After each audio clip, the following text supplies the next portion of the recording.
Breaking news, Carolina Panthers star receiver could be on the move, and an offensive lineman cashes in on a new contract. We'll talk about it.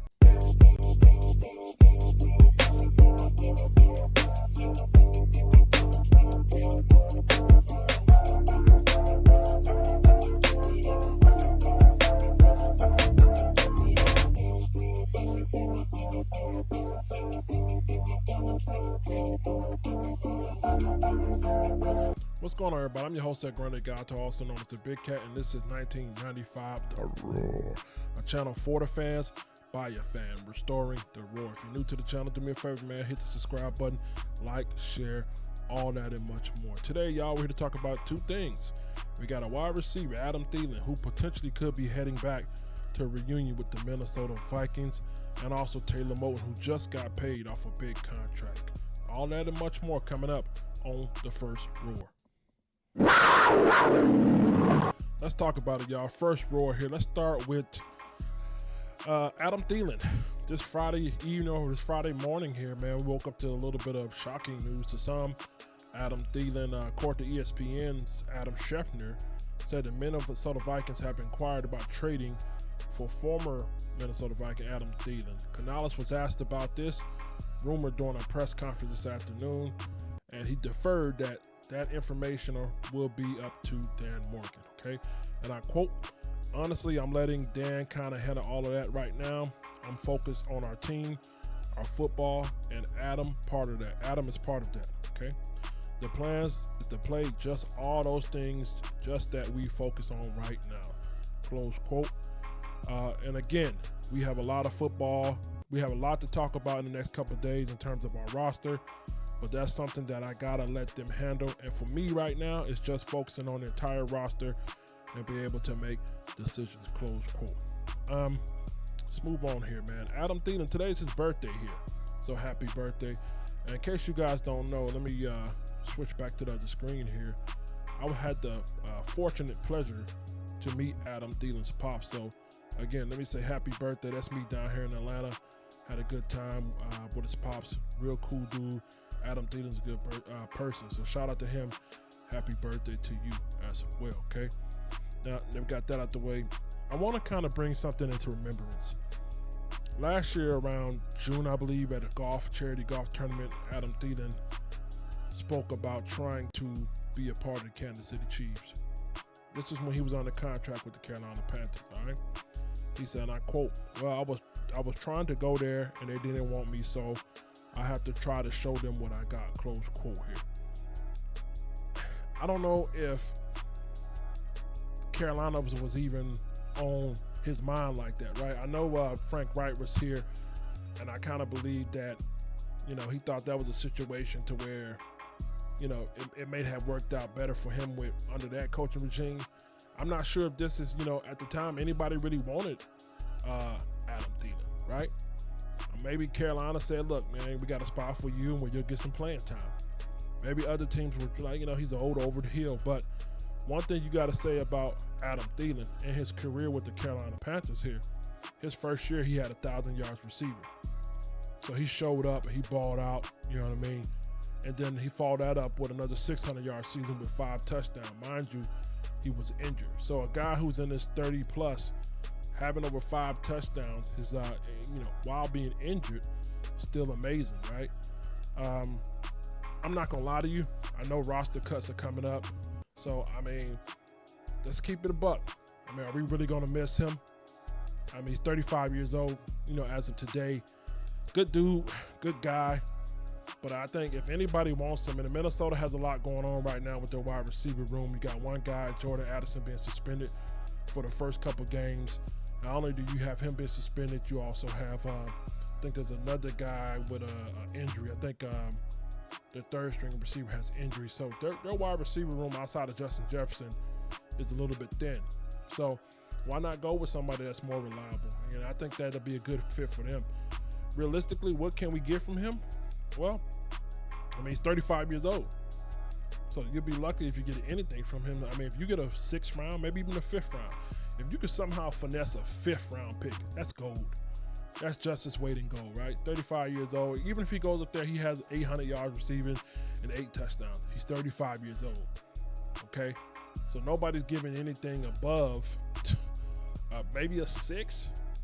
But if you can just say, hey, we really love him, we really need help, I believe in JJ McCarthy, then, you know, you bust that move there, okay? So let's hope we can get a 5th round pick out of that. Let's move on to our next topic here real quick. We'll come back a little bit about Adam Thielen here.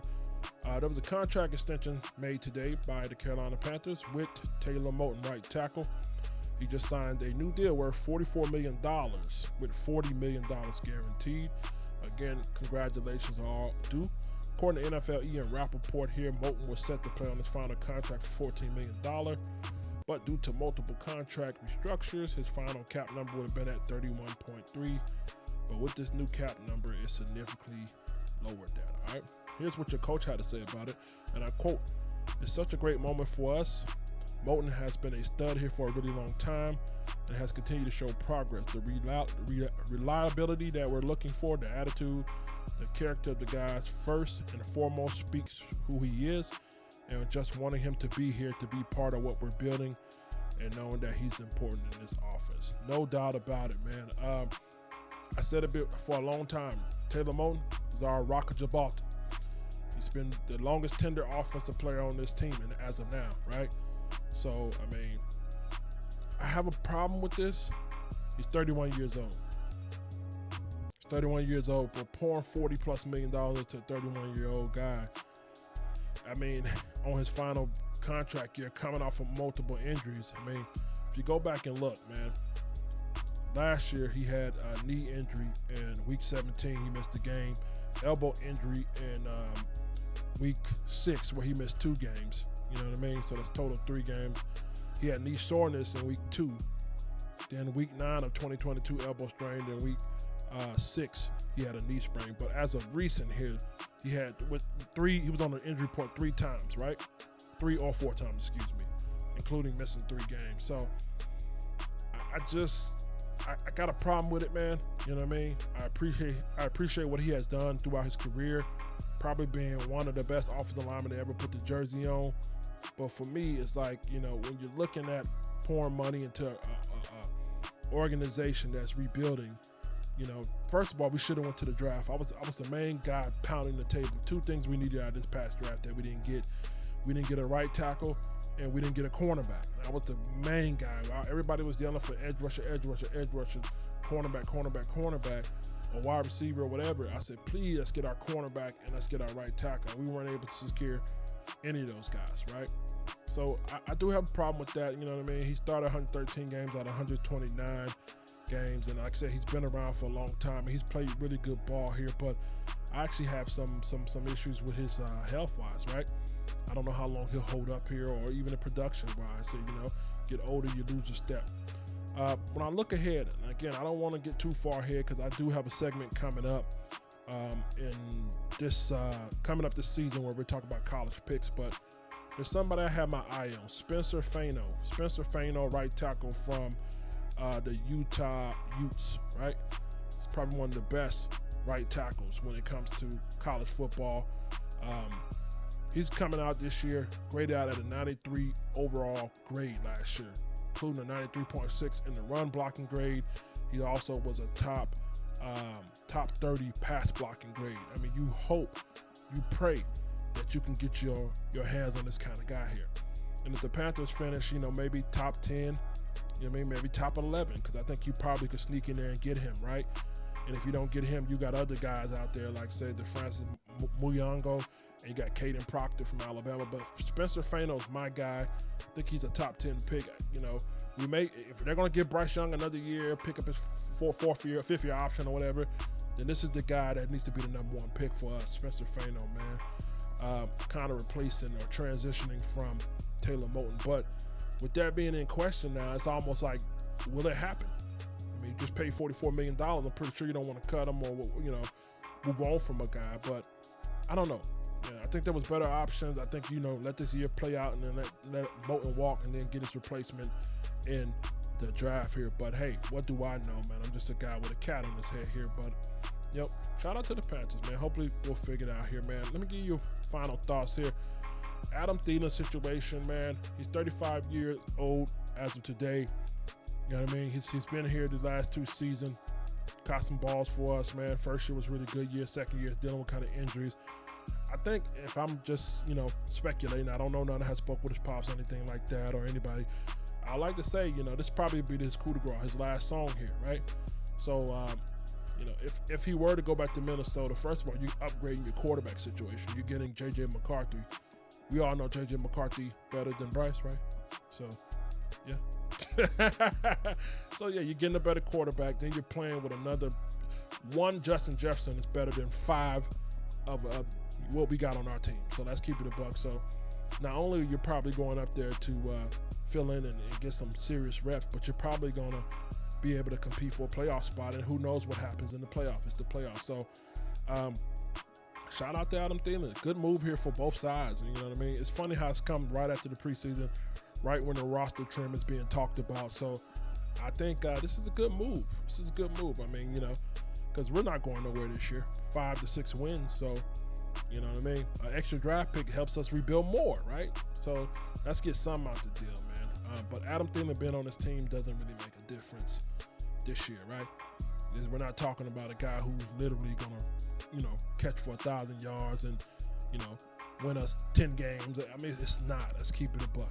Nobody on this roster at the wide receiver position is that dominant of a player where you just know that he can win you games on his shoulders alone. And with that being said, I mean, I'm appreciative of what he has done.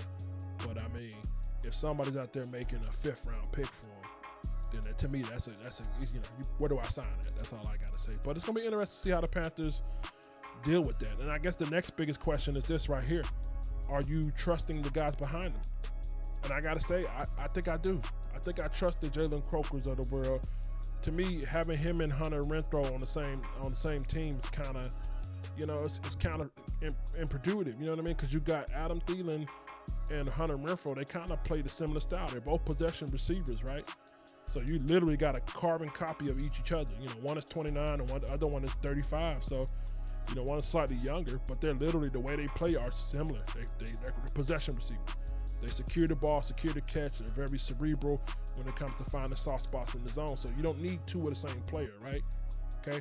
So yeah, with that being said, I mean, go ahead and let Thielen go. Push come to shove. If you got to bump Ted McMillan up to number 1, Legette at number 2, to me, I think it's going to work itself out. You know what I mean? Because I trust Croker more than Coker. I trust Legette.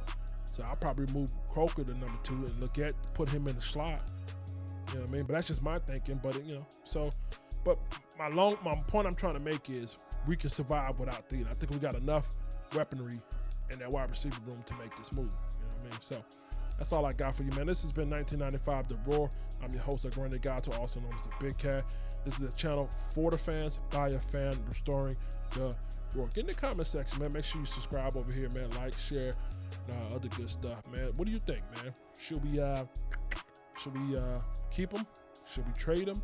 If you believe we should trade him, what do you think we should get for him? Also, the Taylor Moton deal, man. How do you guys feel about that? Do you feel like that was a bad mistake for signing a 31-year-old, kind of slightly over the hill offensive tackle? Should we have got one in the draft? Maybe free agency? Should we just let it play out 1 year and then draft his right tackle? Should we still draft his right tackle position? I don't know. Get in the comment section. Let me know, man. It's been 1995 The Roar. I love you guys. Keep pounding. 95ers. Let me hear you roar.